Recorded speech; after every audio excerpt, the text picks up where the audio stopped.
Have you ever noticed how every person you meet, no matter how calm they look, no matter how confidently they walk, carries a private world inside them, a world no one else sees?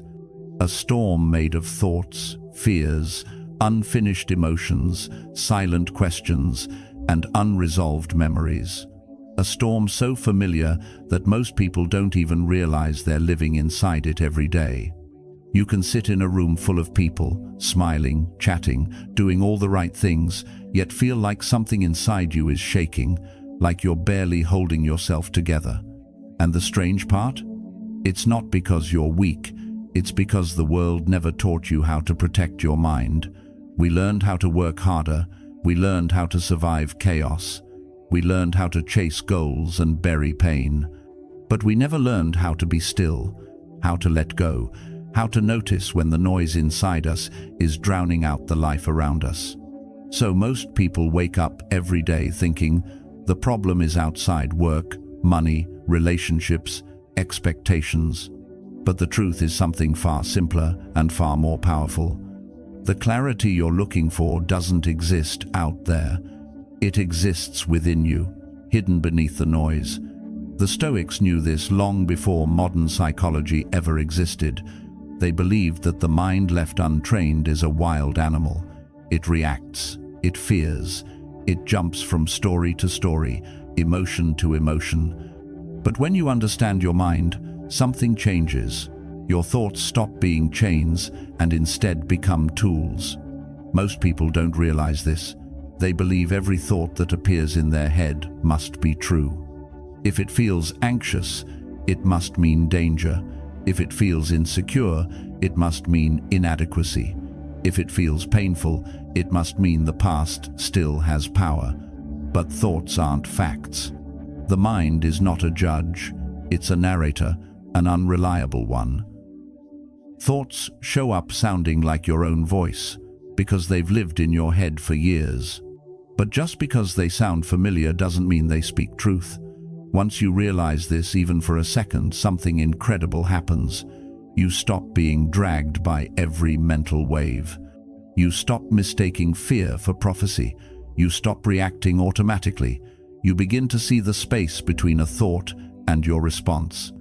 And in that space lives something extraordinary: choice. The choice to pause, the choice to detach, the choice to stop following painful storylines your mind keeps recycling, the choice to not confuse a temporary emotion with your identity. This simple awareness, this ability to step back and observe, changes everything, because suddenly the storm inside you looks different, not weaker, not gone, but no longer in control. You are no longer absorbing every thought. You are watching it. You are understanding it. You are reclaiming power your mind stole from you. This is where clarity begins, not in silence, not in perfection, but in awareness, the quiet realization that you are not your thoughts. You are the one who notices them. And once you learn to notice, you learn to choose. If noticing your thoughts is the first step, then what do you do with the ones that won't leave? The ones that whisper quietly, the ones you've carried for years. Some thoughts scream, but others whisper. They sit quietly at the back of your mind, hidden beneath the routine of your day. Thoughts you never talk about, feelings you never name, fears you never admit, not even to yourself. These silent thoughts are the heaviest ones, not because they're too powerful to overcome, but because they've never been brought into the light. You feel them in your chest before you hear them in your mind. You feel them when the room gets quiet, when you're alone with yourself, when a small moment triggers a big reaction that surprises even you.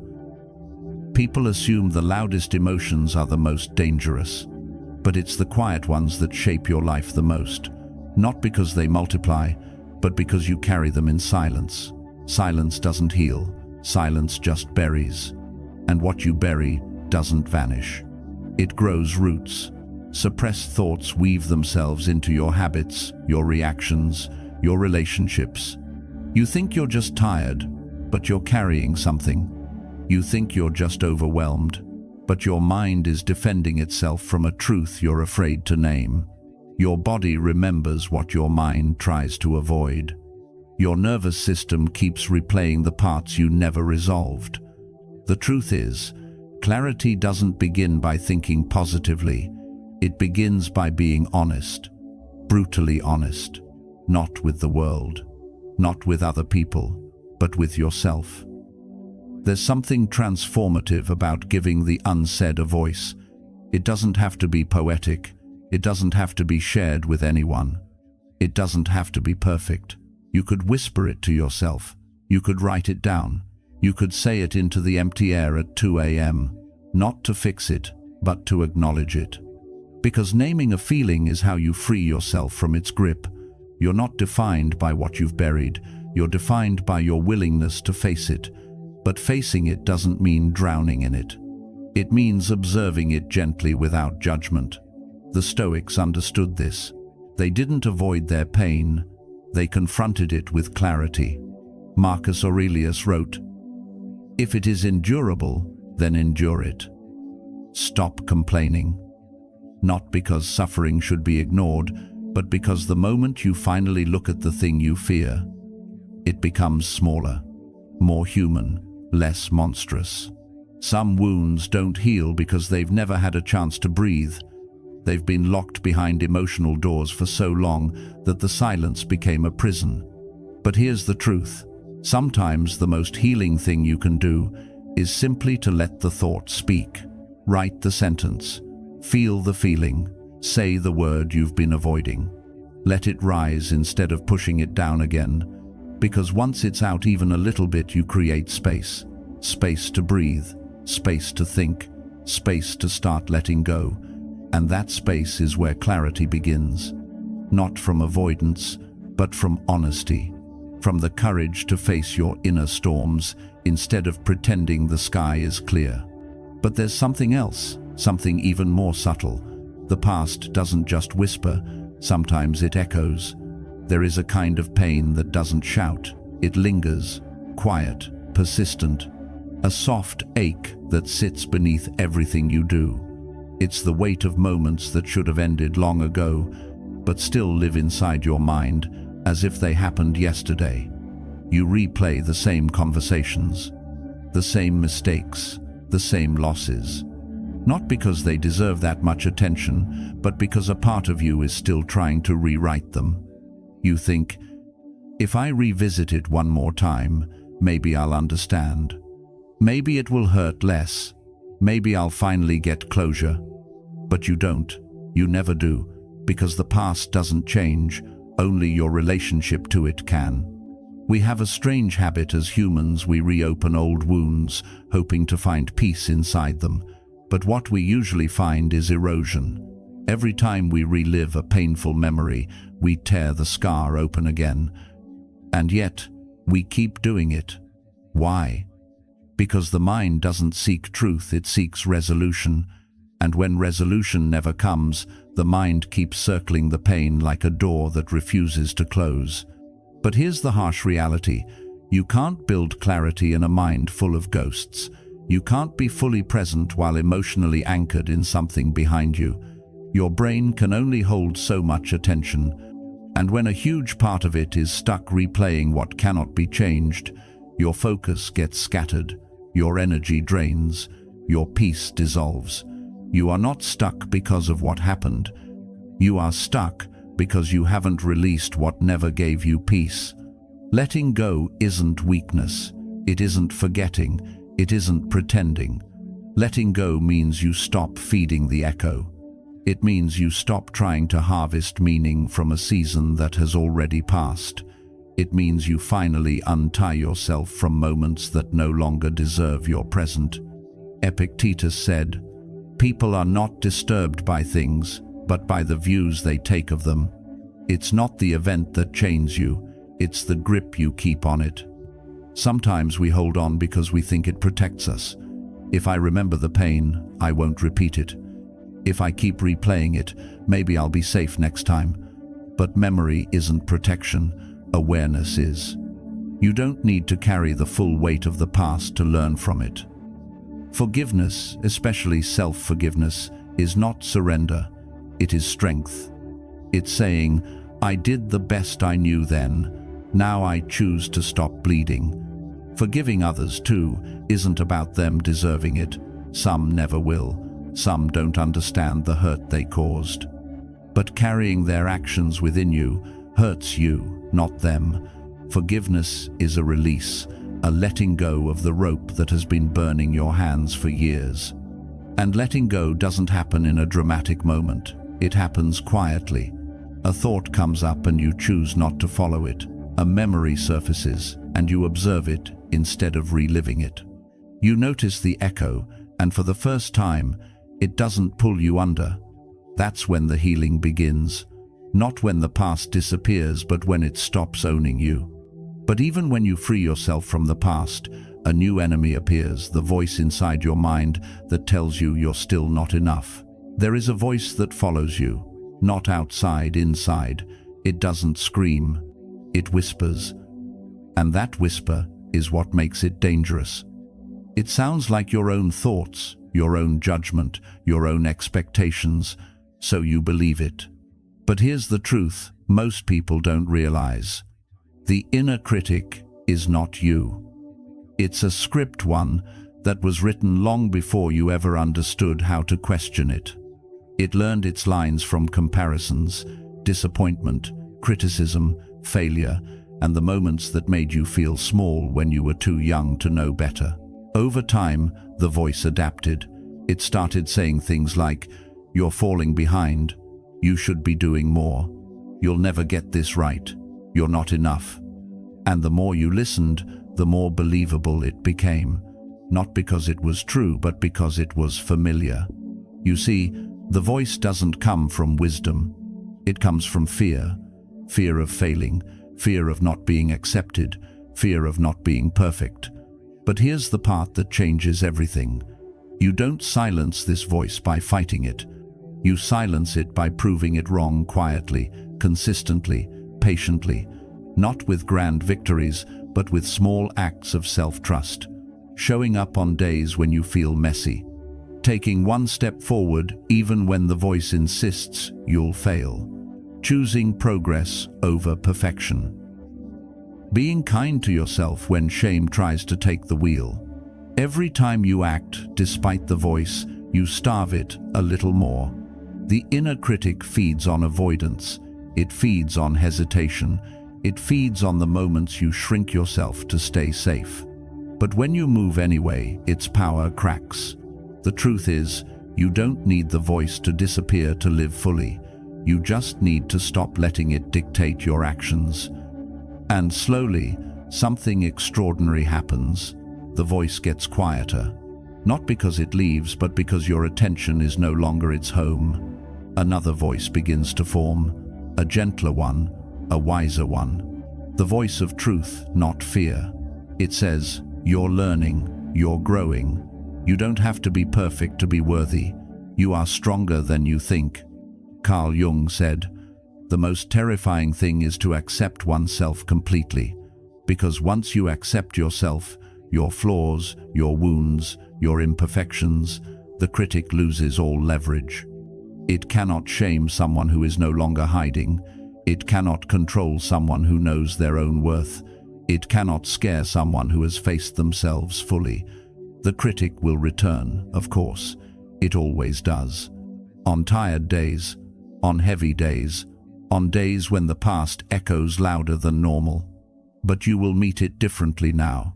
Instead of believing it, you'll recognize it.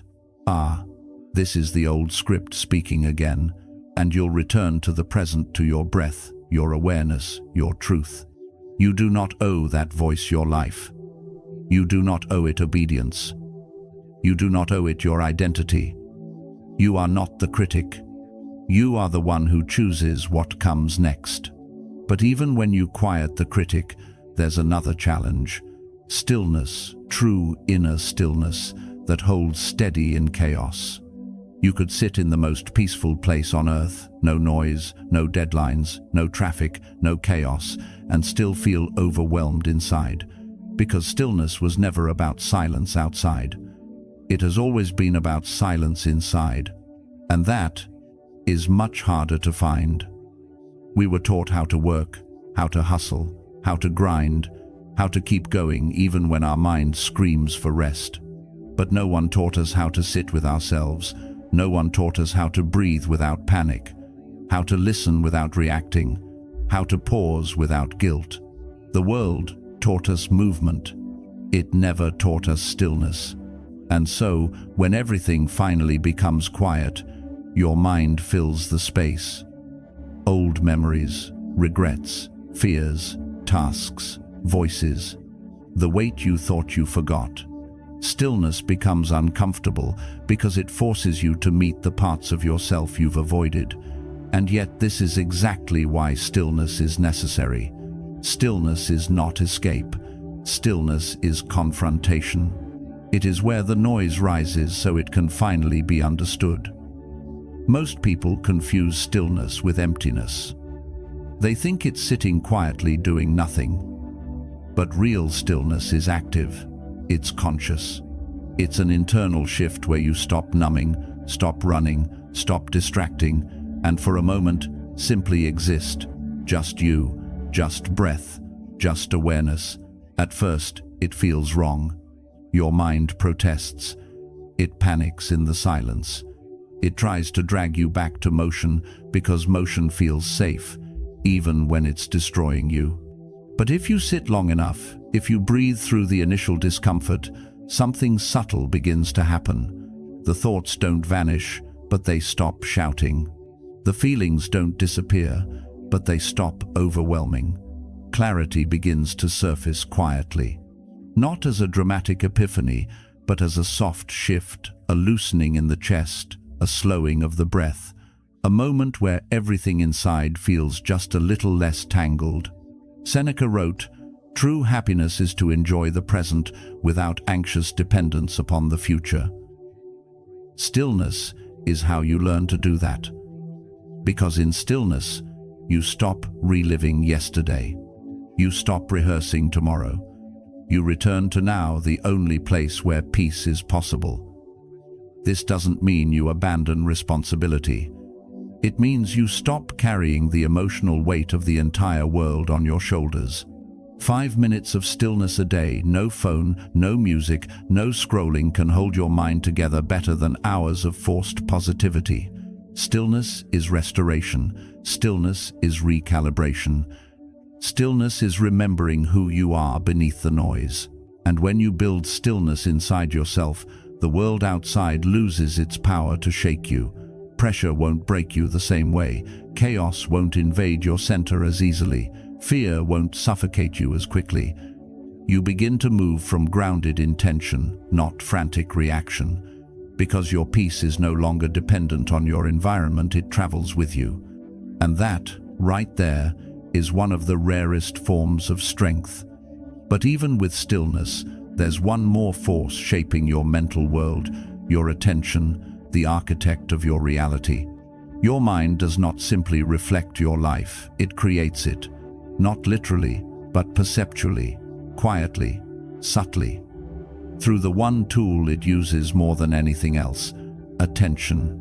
Whatever you repeatedly look at, your mind begins to build your inner world around it. If you focus on fear, your life becomes a maze of imagined dangers. If you focus on pain, your mind becomes a museum of old wounds.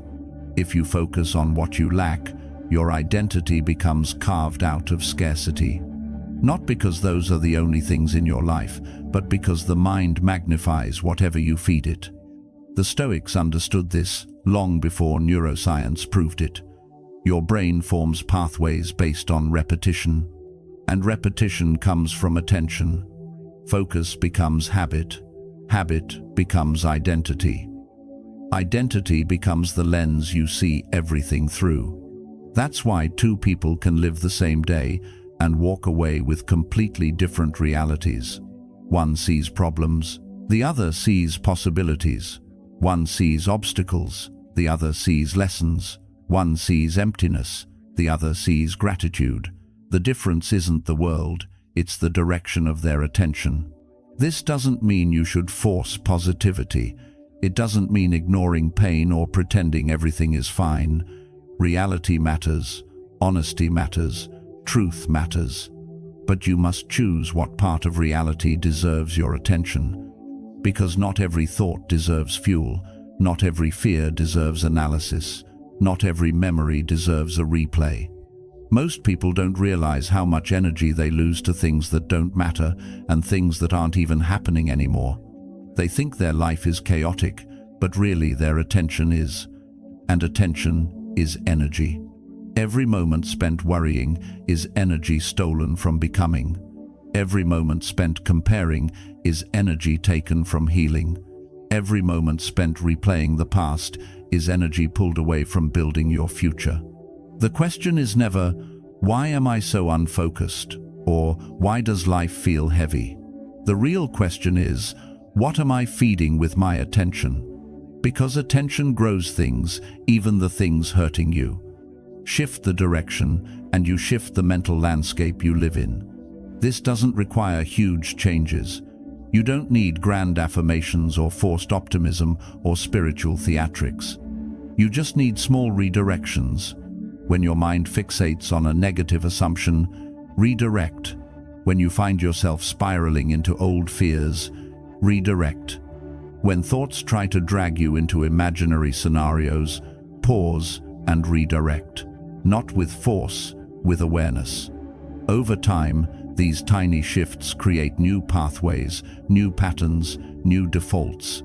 Your attention becomes cleaner, your energy becomes lighter, your mind becomes clearer. And clarity isn't about thinking less, it's about finally seeing. Because when you learn to choose your focus, your mind stops being a battlefield and becomes a compass, a guide, a tool, a partner, and you start living from intention instead of habit, from clarity instead of chaos, from truth instead of noise. We've built awareness, stillness, clarity, and inner strength. But there's one final step, turning all of this into a life you actually live, not just understand. There comes a moment in every inner journey when learning is no longer enough. Insight is no longer enough. Understanding is no longer enough. At some point, you must decide to live differently. Not perfectly, not fearlessly, just consciously. Because everything you've learned, awareness, stillness, letting go, clarity, attention, means nothing until it shows up in the choices you make on an ordinary day. True transformation doesn't begin in dramatic moments. It begins in small ones. When you pause instead of react, when you breathe instead of spiral, when you observe instead of obey your thoughts, when you choose presence over autopilot, when you release what hurts instead of reopening the wound. These small choices pile up quietly. They reshape your inner world silently. And then one day you wake up different, not because life changed, but because you did. Mental clarity isn't a destination. It's a practice, a daily one. You will fall back into old patterns sometimes. You will get lost. You will forget. But every moment is a chance to return, a chance to choose again, a chance to step back into the self you now know how to become. Marcus Aurelius said, "Life is opinion," meaning your world becomes what you consistently feed your mind. Feed it awareness, feed it stillness, feed it truth, feed it presence. And you will become someone unshaken, someone grounded, someone clear. Not because the storms disappear, but because you no longer disappear inside them.